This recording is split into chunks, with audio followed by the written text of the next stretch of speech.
Hello and welcome to Wolfman Gaming. This is my Uncharted 2 Crushing Difficulty walkthrough, and this is chapter 19, also known as Siege. And Tenzin's village has been overrun by Lazarevich's soldiers, so it's our job now to kill them all, basically. And in this chapter you will also get the chance to use the crossbow. And I must say, I really love the crossbow. I think it is a great weapon.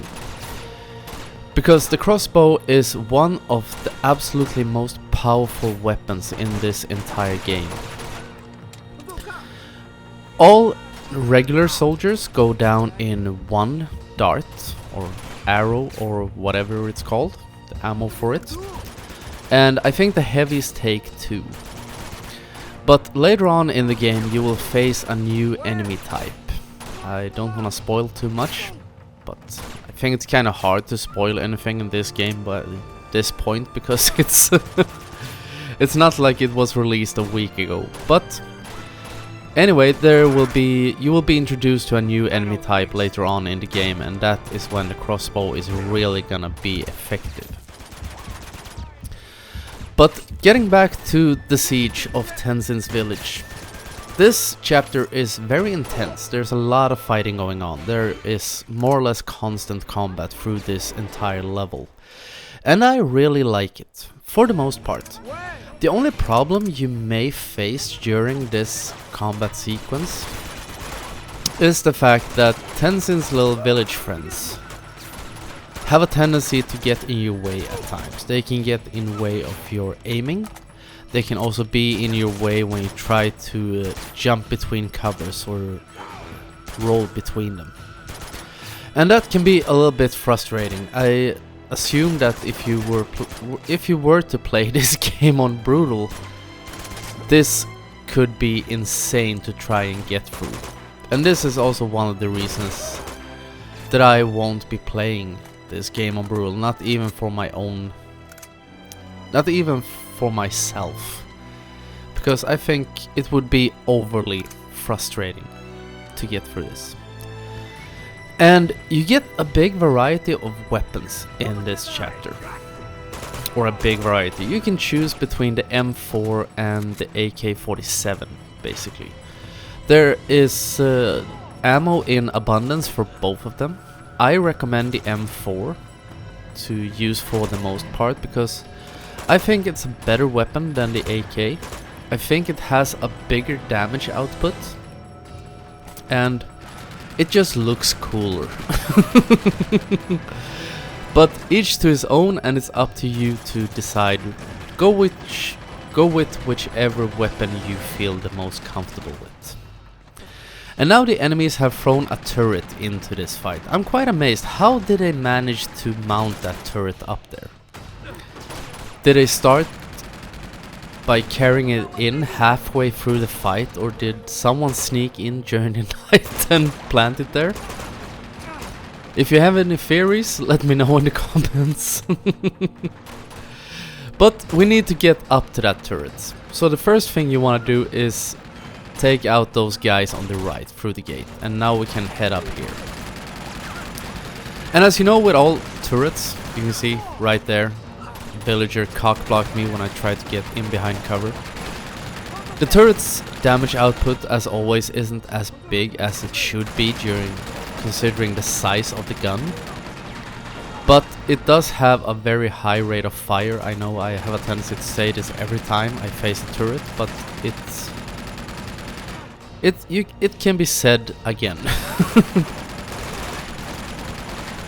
So be very careful. I like to duck down behind this stone wall, because I'm not quite sure if it can fire through that wood railing. I don't know if it's breakable, but I do know that this stone wall isn't. So now we threw in a grenade. We took out the guy manning the turret and his little friend. And another guy tries to man it, but since we put pressure on him, he tries to flee and didn't succeed very well. And now you can choose to man the turret if you want to. I will not be doing that, because one of the villagers will man it instead. And he is terrible at aiming. He is not very effective. but at least he put some pressure on the enemies. And there's also a Desert 5 up here. And as you know, when you get the chance, always pick up the Desert Eagle. It will serve you very, very well in a fight coming up. So jump down in the hole and make sure not to use your Desert Eagle too much right now, because you will end up in a fight with a guy with a rocket launcher. And since you know, the Desert Eagle also is a one-hit kill on regular enemies, so save it for that instance, if you can. If you have no choice, use it, but to make that guy as simple as possible to take out, I recommend you try to save the bullets. And also, don't be stingy with your grenades. That is also a thing I think I mentioned before, because there are a lot of grenades in this chapter, or in all the chapters of the game basically, and there is no reason not to use them at will. They are very effective, as you have seen throughout this walkthrough, and if you're playing the game yourself, you should have experienced this. Enemies are absolutely terrible at dodging grenades. So if you use them wisely and smartly, great English, Wolfman. If you use them smartly, you will have great success with them. And this is a very dangerous spot to be in, because if you move up too far, you will spawn the next wave of enemies, and that wave contains the guy with the rocket launcher. So we head down here and take out these guys that tried to flank me, and were quite successful. They didn't manage to kill me, but I was a bit unaware of my surroundings, and unawareness gets you killed in this game. But when you start heading up these stairs, you will trigger a little cutscene, and in comes the guy with the rocket launcher. And as you can see, you have two segments of the archway lying on the ground, and these are great covers to move in between. First, I'm gonna... How was that not a hit? That first shot. That should have been a hit. I'm quite sure that was... Well, sometimes the detection on this game can troll you. Anyway, these two segments are great covers to move in between. Because the only time you're at real risk is when enemies throw grenades, because all the enemies come from that direction. So getting back to this segment of the pillar can be a bit more tricky, like you saw me there. I went straight out into the line of fire from the enemies, but anyway, it worked. And that takes care of all but one of these guys. This is quite amazing. Because I run around, I pick up lots of ammo, thinking that I'm safe, and one guy has been camping out. You see him right up there? Took me straight by surprise. So we start blind firing, down he goes. And now, coming into this little archway here, this little corridor, there is a guy into the left, in that room. So he will throw out a grenade. There it comes. So dodge out of the way, and then we can go in for the kill. And I'm gonna punch him out, because you don't throw grenades at me and get away with it. So now we have a few seconds of downtime, and we're gonna go into the second part of this stage. And I think, as I said, I think it's quite an intense stage, as you can see, and I think it's really fun. But let's see. Come in here, there is another guy. I think there is a guy throwing a grenade down the stairs, right? Yep. Be careful of that. And I wasn't quite sure where he was, so I was trying to get a quick kill around the corner, but didn't work because he retreated. And this is one of those moments where everything goes wrong. First, I take a hit because I am Rambo. Nathan Rambo. And I take another hit, and sometimes fighting just doesn't work, so I got annoyed and went like, okay, I'm just gonna spray you. Sometimes it's good to bring a gun to a knife fight, or a fist fight in this instance. And now we're coming up to the second part of this level. And this, in my opinion, is the hardest part of it. It may not seem very hard, but there are a lot of enemies and you can get trolled if you're not aware. And this is by far the best place to be in, behind this wall. Because you're safe, you have a corner to hide behind, no one can shoot through it, it can't be destroyed. A lot of enemies will try to get up that ladder to attack you from the front. And none of the soldiers that may attack you down here from the little road can hit you. They may be able to get a grenade up here, but they can't get up, they can't shoot you. So stay up here as long as you can. That is my best advice. If you want to go for the more aggressive approach, in this house I'm sitting on the roof of, there is a giant minigun. So you can, if you're feeling ballsy, you can go completely Rambo, Arnold Schwarzenegger, Terminator style on them and just come out and blasting bullets around you. But I tried that. I tried a bunch of different strategies on this fight and I wasn't very successful when it came to that.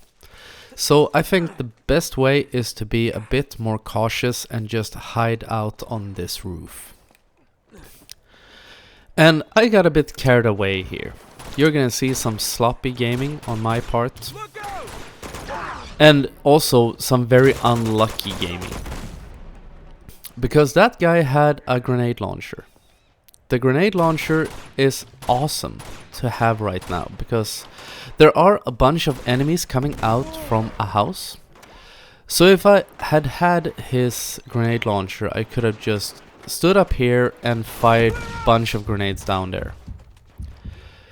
But unluckily for me, when he died, he threw it off the roof. And I don't know why I didn't go down to fetch it, because it could have made this so much easier, but learn from my mistakes.